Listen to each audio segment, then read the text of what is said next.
सहयोगी गोरखपुर से हमारे साथ लाइव जुड़ चुके हैं, उनसे बात करते हैं। विनय, गोरखपुर में किस तरह की हलचल देखने को मिल रही है निकाय चुनाव को लेकर? कितनी कितनी कितनी तैयारी है किस पार्टी की?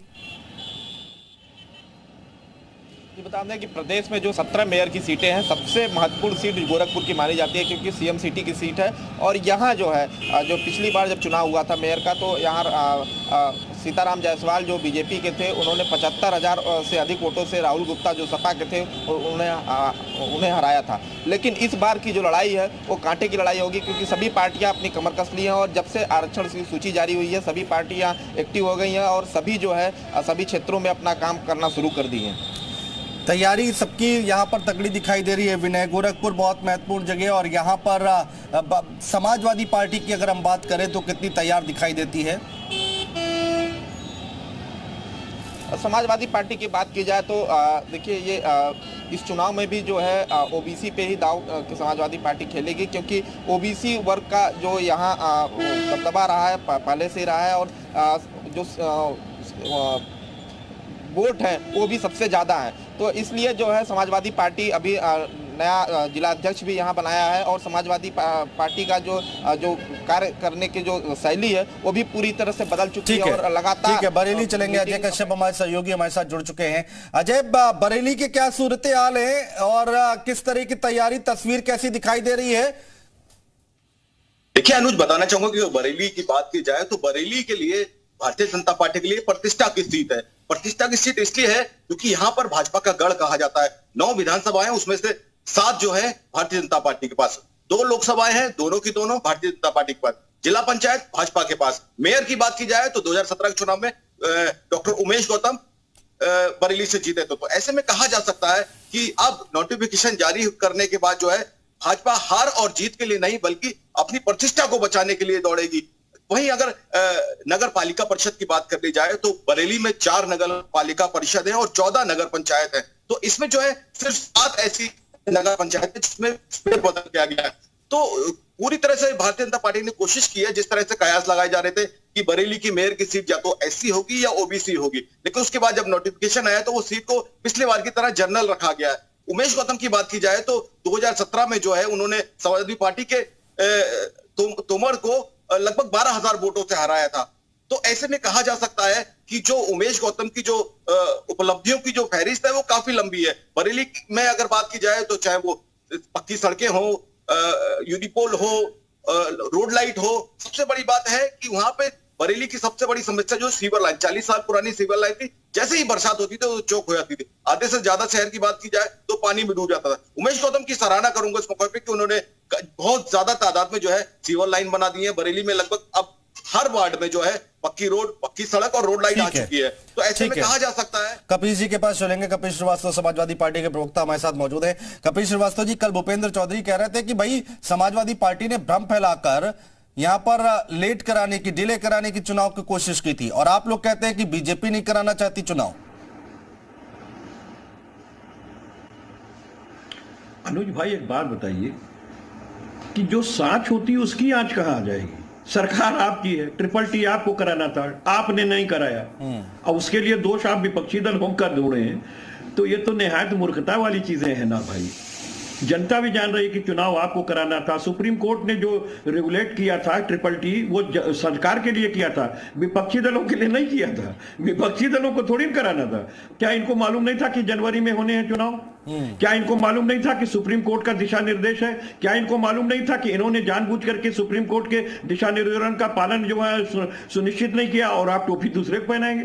अरे अभी इतनी अंधेर नरगिरी और गर्दी नहीं मची हुई है कि जिसको जनता ना समझ सके, या हमारे अनुज भाई या हमारे पत्रकार बंधु ना समझ सके। बहुत अच्छे से समझ रहे हैं जो सरकार के काम का निष्पादन है उसको आप विपक्ष से कैसे कर सकते हैं। लेकिन मैं एक चीज कह सकता हूं आपको कि हमने तो अपनी तैयारी जनवरी की मान करके कर रखी थी, और आपको यह भी बता दें कि जनवरी के अंदर हमने जो तैयारी की उसमें हमारे एक सीटों को हम लोगों ने मंथन के साथ लगभग नाम भी फाइनल करके, वो हमारी जो समितियां थी वो हमारे प्रदेश कार्यालय और लेकिन कपिल जी बहुत सारे एक्सपर्ट हैं, बहुत सारे लोग ये कहते हैं कि भारतीय जनता पार्टी चुनाव की तैयारी में हमेशा आगे रहती है, ऐसा क्यों? नहीं, भारतीय जनता पार्टी चुनाव की तैयारी में आगे नहीं रहती है, ये कहने वाली बात है। कौन सा संगठन है, कम से कम आप समाजवादी पार्टी का खुद का देख लीजिए। 2022 के इलेक्शन से अभी हम लोग निकल करके सामने आए, 47 से हमने 111 कुनबे की 125 कर ली। 210 सीटें ऐसी रही जो मात्र 200 से 1000 वोटों के बीच से, यानी 3.5 लाख मतों के अंतर से हमने अपनी 351 सीट की सरकार गंवाई है। और ये चिंता की लकीरें इनके ऊपर ऐसे ही थोड़ी थी, इसीलिए तो इन्होंने जानबूझ करके टेक्निकल बना करके इन्होंने 6 महीना टालने की कोशिश की।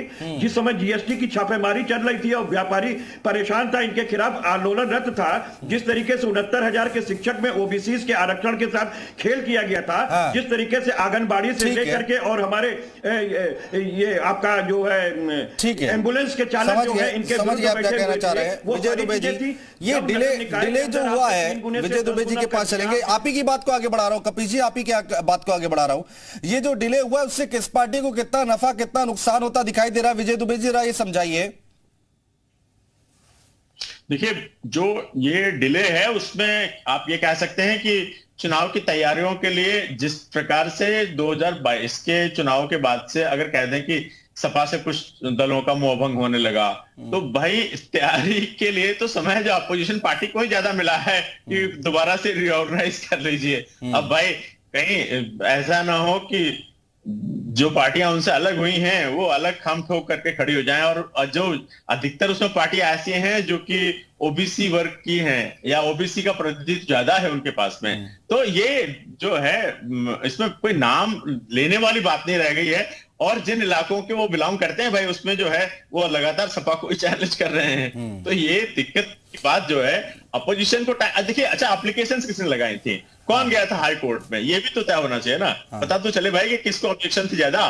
तो ऑब्जेक्शन जिसको ज्यादा थी उसको ज्यादा समय मिला है। मैं समझता हूँ कि ऑब्जेक्शन लगाने वाले जो है, जो अपोजिशन की ओर से ऑब्जेक्शन लगाए गए थे, उस ऑब्जेक्शन के तहत जो है ट्रिपल टी की बात उठाई उन्होंने कोर्ट में, तो इससे समय तो उनको ही मिला। मुझे लग रहा था कि शायद वो आरक्षण की बात के आरक्षण का उनको बेनिफिट मिलेगा। तो अगर मान लीजिए आरक्षण बढ़ा भी है और ज्यादा सीटों पे आरक्षण मिल रहा है, महिलाओं की सीट 33% बढ़ गई है, चाहे और चीजें, तो इसमें अगर उनको आरक्षण का बेनिफिट मिल रहा है और उनको लगता है कि इसका वो लाभ उठा सकते हैं तो उठाएं भाई, कोई दिक्कत नहीं है। दीपक सोनकर के पास चलेंगे। दीपक सोनकर जी, बिल्कुल नहीं है, बिल्कुल। कपिल श्रीवास्तव जी क्या कुछ कह रहे थे, सुन नहीं है। हाँ। जिस सत्ता के विरुद्ध पूरे विपक्षी दल एक हुए हैं, अगर वो सत्ता के पक्ष में कोई खड़ा भी होगा तो हम समझते हैं कि जनता उसका साथ नहीं देगी। आप ये बताइए ना कि जनता को स्थानीय निकाय के अंदर अगर एक स्मार्ट सिटी मिली हो, सारे विपक्षी दल रोड हो जो गड्ढा मुक्त, सारे विपक्षी दल एक हो गए हैं। गोरखपुर के अंदर ना आपको नहीं विजय दुबे जी कह रहे हैं आपकी विपक्षी पार्टियां छोड़ के जा रही हैं। तरीके से 3 गुने से 10 गुना आपने जो है मकान का टैक्स बढ़ाया है, वो आपसे जनता ने। दीपक सोनकर जी जवाब दीजिए जल्दी से। बिजली पे जीएसटी लगाने, जल्दी से बोलिए दीपक जी। खाने पीने की चीजों पे जीएसटी लगा। हाँ, रिपीट हो रहा है कपिल जी, रिपीट हो रहा है कपिल जी, रिपीट हो रहा है, वो सुन लेते हैं ना। आप बोल चुके हैं, सारे आरोप बोल चुके हैं। हाँ बोलिए दीपक जी। देखिए कपिल जी भाई साहब जब तैयारियां नहीं थी तब इस तरीके से लगाने का काम किया, तब भी साबित हुआ। और तैयार अभी भी कितनी है ये भी जनता बताने का काम करेगी, और जनता ने लगातार 2014 से बताया है। और जनता को योजना से जोड़ने का काम किसने किया, जनता ने उस परफॉर्मेंस को देखा है। मैं कपिल जी भाई साहब से और सारे पैनल से एक बात समझने का बहुत जरूरी है कि उत्तर प्रदेश के अंदर समाजवादी पार्टी की भी सरकार रही, बसपा की भी सरकार रही, कांग्रेस की भी सरकार रही, मगर जनता को 80 सीटें कम कैसे हो गई और योजना से जोड़ने का काम किसने किया, पहले से मैदान पर खड़े हुए कैसे कम हो गया, हमारा कैसे अभूतपूर्व बढ़ करके 13.5% हमारे मत प्रतिशत क्यों बढ़े। तो ये सारी चीजें जिससे आपकी चिंताओं की लकीरें यहाँ पर खींची हुई हैं, और आपने जानबूझ करके इसको डिलेट करके और 300 जगहों पे आपने आरक्षण का परिवर्तन किया है ताकि जो पहले पूर्व में तैयारियां थी वो ध्वस्त हो जाए।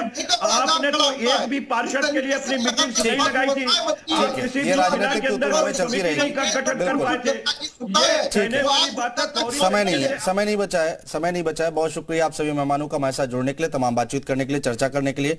लेकिन अब नोटिफिकेशन जारी होने के बाद अब चुनाव आयोग के तारीखों का ऐलान करेगा, और ये निकाय चुनाव क्योंकि बहुत अहम है, क्योंकि 24 का चुनाव हमारे सामने है। पहले ही डिले हो चुका है ये चुनाव, अब 24 का चुनाव हमारे सामने, उससे पहले ये चुनाव हो रहे हैं। कहा यह जा रहा है कि एक टेस्ट के तौर पर, सेमीफाइनल के तौर पर इसको देखा जा रहा है।